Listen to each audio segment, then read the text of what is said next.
Suppose आपको iPhone खरीदना है लेकिन आज नहीं, 1 महीने बाद अपने बर्थडे वाले दिन। और आप अब जाते हो मार्केट में और उस आईफोन का क्या प्राइस है या क्या फीचर्स है आप उसे पता करने। और जब आप जाते हो तभी आपको पता चलता है अपने दोस्त से जो एप्पल कंपनी में काम करता है कि अब अपकमिंग 1 मंथ्स में आईफोन का प्राइस जो है वो बढ़ने वाला है। तो आप कंफ्यूज होते हो क्या करें, मुझे तो 1 महीने बाद लेना है लेकिन 1 महीने बाद तो प्राइस बढ़ जाएगा।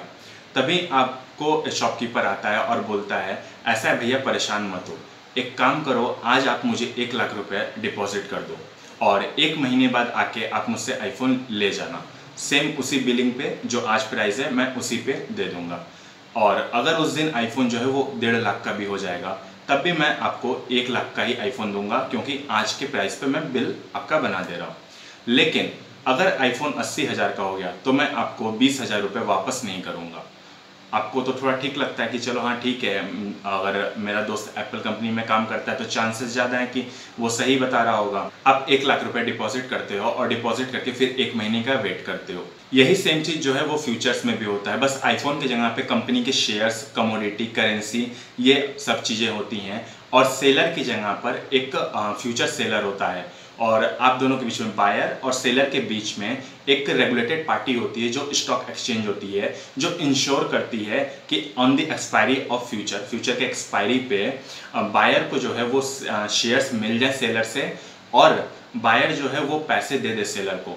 और अगर बायर या सेलर कोई डिफ़ॉल्ट करता है, मतलब या तो शेयर लेने से इनकार कर देता है या फिर पैसा देने से इनकार कर देता है, तो ऐसे सिचुएशन में जो स्टॉक एक्सचेंज होता है वो फाइन्स लगाता है, रूल्स एंड रेगुलेशंस बने होते हैं। आपने अगर एक बार फ्यूचर खरीद लिया तो आपने एक डील कर लिया जिसे आप रिवोकेट नहीं कर सकते, मीन्स वापस नहीं कर सकते। आपको वो फिक्स प्राइस जो है वो पे करना पड़ेगा, चाहे शेयर के प्राइस बढ़ें चाहे घटें। और सेलर को जो है वो आपको शेयर्स देने पड़ेंगे, चाहे उसके प्राइस कुछ भी हो, बढ़ रहे हो या घट रहे हो। अगर शेयर का प्राइस इंक्रीज करता है तो आपको फायदा होगा और सेलर को लॉस होगा, और अगर शेयर का प्राइस डिक्रीज करता है तो आपको लॉस होगा और सेलर को फायदा होगा। और उतने ही अमाउंट का आपको प्रॉफिट होगा जितने ही अमाउंट का सेलर को लॉस होगा, या जितने अमाउंट का आपको लॉस होगा उतने ही अमाउंट का सेलर को प्रॉफिट होगा। मीन्स अगर आपको 10,000 का प्रॉफिट होता है तो सेलर को 10,000 का लॉस होगा।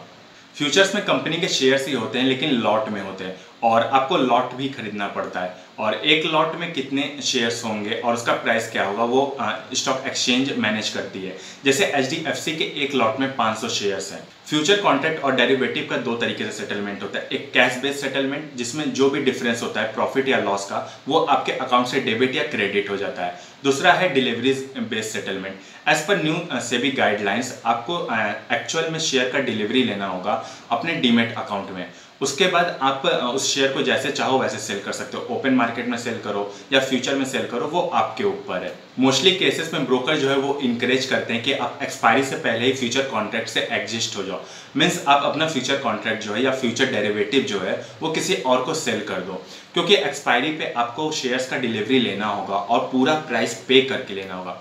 जैसे सपोज HDFC के 500 शेयर है एक लॉट में, और अगर शेयर प्राइस 1,000 है तो आपको 5 लाख रुपए पूरे पे करने होंगे और एक्चुअल में अपने डीमेट अकाउंट में उस शेयर का डिलीवरी लेना होगा।